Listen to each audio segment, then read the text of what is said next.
হয়তো বাংলাদেশ একজন মহিলাকে হারাতে চলেছে।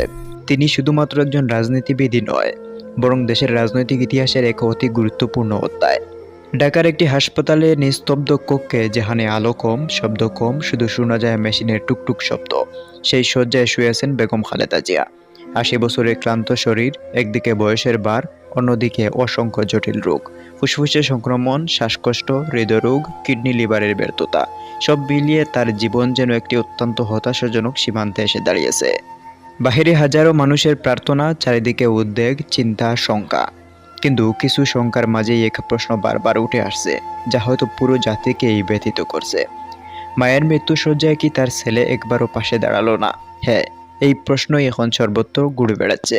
ছেলে তারেক রহমান, যিনি তার মায়ের জীবনের সবচেয়ে বড় অবলম্বন, সেই ছেলেই আজ মায়ের মৃত্যুশয্যায় একেবারের জন্য এসে দাঁড়াতে পারলেন না। দূরদেশের রাজনীতি, দায়িত্ব, মামলা, বিচার সবকিছুর আড়ালেও কোথাও হারিয়ে গেছে সেই ছেলের মা ডাক। হয়তো আইন আছে, হয়তো ভিন্ন জটিলতা আছে, কিন্তু মায়ের চোখে তো আইন নয়। হাসপাতালের বাইরে যে ভিড়, তারা কোনো দলের, কোনো মতের নয়, তারা মানুষ। তাদের চোখে ভয়, তাদের মুখে দোয়া, তাদের মনে প্রশ্ন। এই তো সেই মহিলা যিনি একসময় দেশের প্রধানমন্ত্রী ছিলেন। আজকে তিনি নিঃসঙ্গতায় শেষ মুহূর্ত কাটাবেন। দেশের রাজনীতিতে মতভেদ আছে, দ্বন্দ্ব আছে, বিরোধ আছে, কিন্তু আজ সবাই এক বিষয়ে এক। একজন নারীকে হারানো মানে একটি যুগের অবসান, একটি অধ্যায়ের পরিসমাপ্তি।